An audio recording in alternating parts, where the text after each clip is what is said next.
రఘు లోపలికి వెళ్ళి చాలాసేపు అయింది. ఏం చేస్తున్నాడు?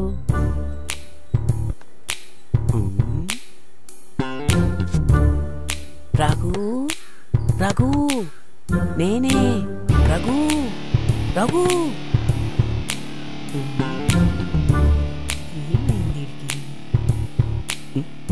పైనుంచి వద్దాం.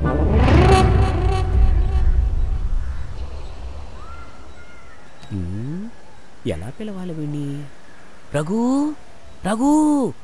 నేనే కిందకెళ్ళి చూస్తా.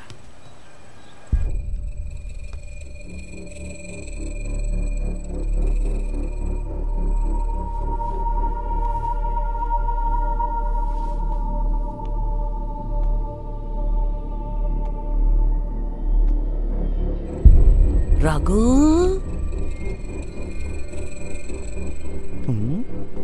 ఎక్కడా కనబడలేదు. ఎటిల్లుంటాడు?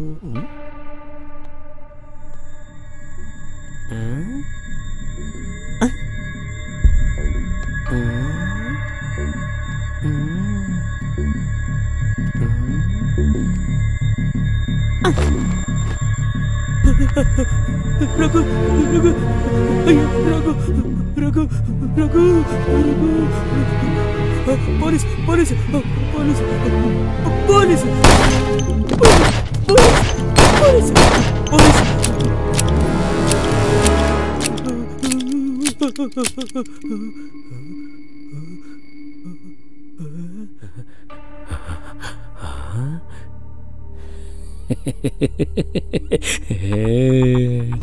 బాస్, ఒక ముఖ్యమైన విషయం బాస్. ఒక పోలీసు మనం వేసుకున్న ప్లాన్ కనిపెట్టేశాడు. ఏంట్రా నువ్వు చెప్పేది? నేనుగా మీరు కంగారు పడతారండి బాస్. ఆ పోలీసుని నేను చంపేశాను. నేను నమ్మలేకపోతున్నాను రా. నిజంగా నేనే చంపేశాను బాస్. అది కాదురా, మన సీక్రెట్ ప్లేస్ పోలీసులకు ఎలా తెలిసింది? ఇది వీరభద్రం వేసిన స్కెచ్ ఏమో. ఎలా చెప్తున్నావురా? అవును బాస్, ఆయన మనుషులు అక్కడికి వచ్చి డబ్బు పెట్టి డోర్ ముందు పెట్టి పోకుండా డోర్ ఓపెన్ చేసి చూశారు. మన ఫ్లాట్ కి కింద ఫ్లోర్ లో ఒక ఫ్లాట్ కి F6 అనే నెంబర్ మార్చి అందులో ఒక పోలీసుని దాచిపెట్టారు. ఫ్లాట్ నంబర్ మార్చి పోలీసుని దాచిపెట్టారా? ఏంట్రా నువ్వు చెప్పేది? అరే అవును బాస్, రఘుకి ఈ విషయం తెలిసిపోయిందని ఆ పోలీసు లేపేశాడు. ఇప్పుడు నాకు తెలిసిపోయిందని నన్ను చంపడానికి వచ్చాడు. ఆయన నేనెవరిని కిల్లిని కదా, నేనే వాడిని కిల్ చేశా. దీనివల్ల వీరభద్రానికి లాభం ఏంట్రా? బాస్, మీరు ఎలాగో ఇక్కడికి వస్తారని వాడికి తెలుసు. అప్పుడు మిమ్మల్ని పోలీసులకు పట్టిస్తే ఎంతవరకు డిపార్ట్మెంట్ తరఫున చెడ్డ పేరంతా పోతుంది. పోలీస్ డిపార్ట్మెంట్ ఇస్తానన్నా 50 లక్షలు వాడివే. అంతేకాకుండా నీకివ్వాల్సిన 5 కోట్ల రూపాయల డబ్బును ఆ నొక్కేస్తాడు. ఏమంటారు? వీరభద్రం ఇంత తెలివిగా ఆలోచిస్తున్నాడా?